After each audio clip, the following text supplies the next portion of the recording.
What's going on, guys? Welcome back to the next Josh Nader Plays ranking video. So today I'm going to be doing something a little bit different. Instead of doing a video game ranking today, we're going to be doing a TV show one, and it's going to be one of my favorite TV shows of all time, which is The Walking Dead. And since the 9th season returns for its second half in just a couple of weeks, I thought it'd be the perfect time to do a ranking of all 9 seasons so far. Now obviously I'll only be able to include the first 8 episodes of season 9 because the second half hasn't aired yet. Also, I want to make sure everybody knows that this is my opinion. If you have a different opinion, please feel free to voice it in the comments. So coming in at number 9, we have Season 8. Fans, including myself, were so excited to see All Out War come to the TV screen, so I know that's why this makes this season such a disappointment. As a whole, the season definitely delivered on its promise of more action, but unfortunately, this action was often between characters that we don't really care about, and oftentimes it ended up in them making stupid decisions, getting themselves killed, or just making illogical character choices that we know for a fact that these developed characters wouldn't make. I'll talk about the stuff that I liked first. The premiere episode was pretty good. It was the 100th episode, and to me it wasn't overly exciting, but it still had its moments. The next 7 or so episodes just felt really bland. It was just like a bunch of extras firing machine guns at each other, and nobody was even really getting hit. It kind of feels like the writers thought this season would be good if they just added a bunch of gunfire to fill time. The other thing that really ruined the season for me is pretty obvious, and that is the death of Carl Grimes. Which, to me, Carl was always kind of the heart of the show, and he would be the perfect ideal lead for when Andrew Lincoln inevitably leaves the show, which he ends up doing in Season 9 anyways. I just remember spending so much time thinking about what could have been if he ended up taking the torch on from Rick, and continuing the story into Season 9. His death was also just very poorly executed. Like, seriously? Bitten by a walker when he's just, like, killing a few in the woods? It was very bad. Alright, done with my Season 8 rant, time to go to the next spot. Number 8 is Season 7. A season that just barely beats out 8, but still as a whole was very disappointing to me. We'll start with the premiere, which was very divisive because of course it killed off 2 fan favorites, Abraham and Glenn. I actually didn't mind this episode too much. It felt like the violence was earned, and it really served the story in a new and unique way. From there on, I will admit it became very tedious to watch the protagonist group kind of be undermined and controlled by the saviors, but it was also very gratifying when they eventually rose up to fight against them. But yeah, other than that, Season 7 definitely had some real problems. One of its biggest problems was its focus on new characters that were not very interesting, or existing ones that really just felt like background characters, like they shouldn't have this amount of focus. It really slowed the pace of the show. It made Season 7 feel very dragged out. And then there's Negan. I mean, he's kind of a mixed bag. I know a lot of people dislike him. I actually don't mind the humor and charisma that Jeffrey Dean Morgan adds to the show. I think it's pretty good most of the time. I also really enjoy his relationship with Carl. The episode Sing Me a Song was a definite highlight for me. But yeah, other than that, the season definitely had a very dreary feel, and eventually when the communities do start to rise up against Negan, it takes a very slow burn. They don't have enough weapons, they don't have enough people, and it kind of just got old. And of course, let's not forget about the ridiculous garbage people. In the end, it was definitely a lackluster season, although I do feel like the finale redeemed it a little bit. That was definitely a very fun episode. Coming in at number 7, we have Season 1. Now, I know this is going to be a very controversial pick because a lot of people think that the first season is the best, and it's definitely what started the show and what made it so huge and popular. It's also only 6 episodes long, so it's kind of difficult to judge it as a season on a whole. And don't get me wrong, I don't dislike Season 1 at all. It's definitely what got me into the show. It's just that it lacked the ambition of the seasons that come above it in the list. And that's understandable. I mean, it is the first season. It kind of just serves as an introduction to the characters, to the virus itself that is causing this zombie apocalypse. And it does a great job of kind of establishing this apocalyptic world that these characters live in now. My 2 biggest overall complaints about the season, though, is that in the middle it kind of meandered around a little bit when it felt like they should have just kind of been moving forward and moving out of Atlanta or to the CDC. And that leads me to my other complaint, which is that the season finale kind of felt like it dragged on a little too long. It could have been, half about the CDC. I feel like there should have been some zombie action in there too. Coming in at number 6 is Season 3, a season that I have such conflicting feelings about because it started so strong, probably has one of the strongest starts of any season of this show, but it ended in kind of a real fizzle. This is the first season that established for me, how dangerous this world that they're living in really is. Because, I mean, you have like 3 major character deaths in the first 4 episodes, non-stop action and danger with the prison inmates, and all of this stuff was absolutely great. I loved it. Some great development for characters like Carl and Rick, and then of course there's the introduction of the governor. For me, he works so well in the beginning as just a really charming guy that kind of seems like he's friendly, but then he's got a really dark side to him. And of course, we also got to see Michonne introduced in this season because, I mean, we saw her in Season 2 at the very end, but it was a very obscure view. You don't even really see her face. I do think they handled the initial confrontation between the prison group and Woodbury. I think they handled that pretty well, but that's about where the positives of this season end for me. The second half definitely had some really great highlight moments like Merle's death and the initial meeting between Rick and the governor. But these moments are overshadowed by an extremely slow pace, which is a big change from the first half of the season, which was just like non-stop tension. And there's the ridiculous subplot where Andrea sleeps with the governor, even after all of her old friends tell her that he's pretty much a psychopath. Despite all of this, she still sides with him for far too long, and when she eventually tries to make her way to the prison to warn her friends about him, it is too late. The writers really ruined her character this season, so I'm kind of glad that she died in the end, but it was still very anticlimactic, and it felt underdeveloped. That's really how I'd describe this finale as a whole. It was kind of anticipated to be this big final showdown between the governor and the people at the prison, and it just wasn't that at all. Coming in at number 5, we have Season 9. Now, after Season 7 and 8 were both really slow-paced, it's nice to have one that finally actually progresses the plot a bit.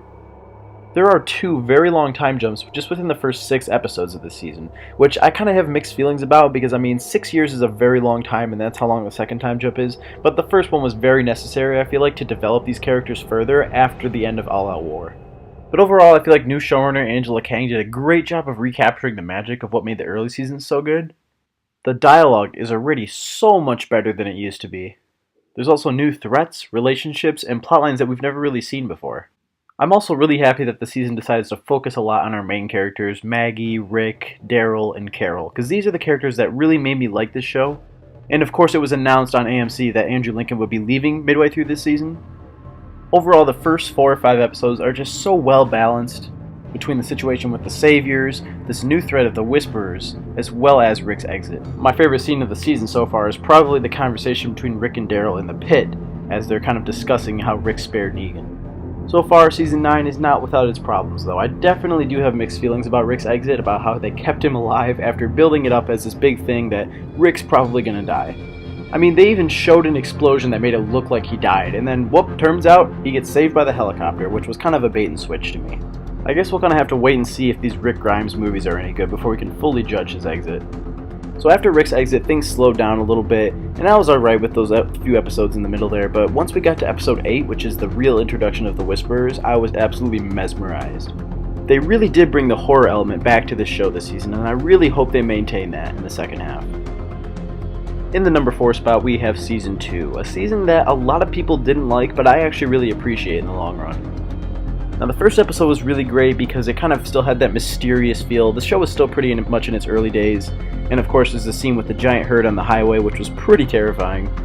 After that, of course, it got a little bit silly with Sophia disappearing, and they spend like a good 5 episodes at Herschel's farm looking for her, which is kind of, I feel like it hurt the season by slowing the pace a little bit too much.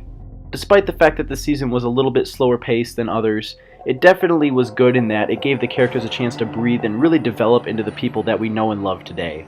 Of course, this is also the season that introduced Herschel and Maggie, 2 characters that would become very important in future seasons, and of course very likable characters overall. About halfway through the season, I feel like there was a pretty major change in tone, specifically when Sophia walks out of the barn as a zombie. I feel like it kind of hardened the characters a lot more, especially Herschel. I particularly loved the episode with the bar fight scene. It's the first time we see Rick kill another human being, and I feel like it's sort of an introduction to what we will eventually see at the end of the season when he kills Shane, which is definitely one of the most shocking moments in the entire series and definitely one of my favorite episodes. Overall, this is a season that suffers a little bit from a slow pace like Season 7 did, but it definitely overcomes that in the second half and becomes very exciting. It also just has so many pivotal character moments, and even when it is a bit slow, there's still enough tension building between our main characters that you really feel the excitement. At third place, we have Season 6. Wow, so this one had so many huge moments from the comics that so many fans were excited to see, and a lot of them had pretty good payoff. A few of them, though, were overshadowed by some overuse of cliffhangers. I don't think fans will ever forgive the Glenn dumpster fake out, and I'll admit it's a little ridiculous. There's a lot of cliffhangers this season that are ridiculous, but for me, they don't prevent this season from becoming an absolute masterpiece when it comes to the action, the character development, and the building of this larger world that ends up happening later in the season. First of all, I just have to put it out there that No Way Out is definitely my favorite episode of all time on this show, although there were a few duds in the first half of the season particularly. Season 6 also had some of my favorite episodes of all time, so there's no way I could put it any lower in the list. It started out as just being survival against a huge herd of zombies, to eventually learning about there are other communities out there, both good and bad. Alright, let's talk about cliffhangers, because that is definitely the biggest problem with this season, and I'm not going to try to ignore it. So there was obviously the Glenn fake out with the dumpster, and then there was the cliffhanger in the mid-season finale, where they don't tell you what happens until No Way Out. There's also the cliffhanger in the penultimate episode where Daryl is shot in the back in the final moment. And then, of course, there's the Negan-Lucille victim scene where it's a first-person POV shot and you don't see who he killed. I might be in the minority here, but I feel like the last two cliffhangers were the only ones that really bothered me, because, yeah, they definitely felt like ratings grabs. Like, they were just trying to make sure that people tuned in for the next episode, or, in the last one's case, the next season. But by the time Season 7 came around, it was definitely worth the wait, and other than the cliffhanger part of it, I love the introduction of Jeffrey Dean Morgan as Negan. It was fantastic. Alright, so our runner-up for the best season of The Walking Dead is Season 4. I feel like this one had the most cohesive, overarching storyline, which mainly revolves around, Rick trying to be a good father and trying to be somebody that Carl can truly look up to after his murderous ways of Season 3. And in a kind of sick, twisted way, I love how by the end of the season, he's at a point where, all hope is lost, and he's kind of just turned into this raging psychopath. Now, the season picks off with the extended prison storyline, which involves kind of a flu that kind of starts infecting people and turning them, which, it's okay. I mean, it's not bad, but it's definitely the weakest storyline of the season. What I do like about the storyline is that they took something that's a threat to human beings in our present time, but they're kind of lacking in medical supplies, and that's what makes it so terrifying. So I might be in the minority here, but I actually like the half point of the season where the governor comes back, and you kind of get a few episodes that kind of try to humanize him, but then he just reverts back to his old ways in no time, and there's that really great episode where there's a climactic battle at the prison. We see the death of Herschel, and kind of everybody just scatters all over the place. This is where, in my opinion, the most interesting part of the season kicks off, because there's about maybe 4 or 5 groups of individual survivors that have kind of escaped the prison together, and we get some really intimate moments between characters that don't normally communicate with each other too much. We also see the introduction of Abraham Ford, which is definitely one of my favorite characters of all time. But what I love the most about this season is Rick's transformation from beginning to end.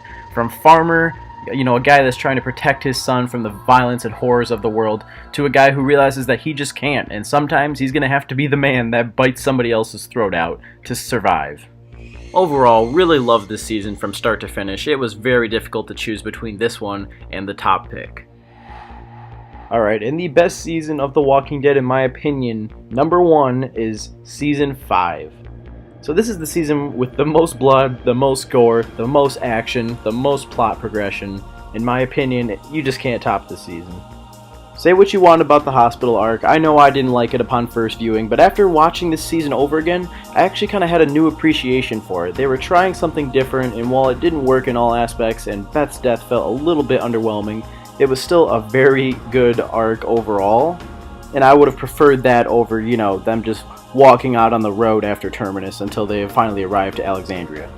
The fact that stands out to me about this season is that there isn't a single episode that I can think of that was genuinely bad. Like, there were some mediocre episodes, I guess you could say, but nothing was really that bad to where I disliked the episode. And there was just so much to like about this. I feel like the characters encounter so many villains this season that by the time they get to Alexandria, they have such a difficult time trusting anyone there, and that makes it one of the most interesting parts of the season. There is definitely a big tonal change when they arrive at Alexandria. It slows down a lot, but not in a bad way. It was such a great idea to put these characters in this situation where most of them have pretty severe PTSD, and they kind of have to come to terms with living in a civilization again where there isn't violence every single day, and they kind of have to decide for themselves whether or not this will last and whether they can actually continue to live like this without the threat of, this community being destroyed. Upon second viewing, I really noticed that there are just so many memorable sequences in this season.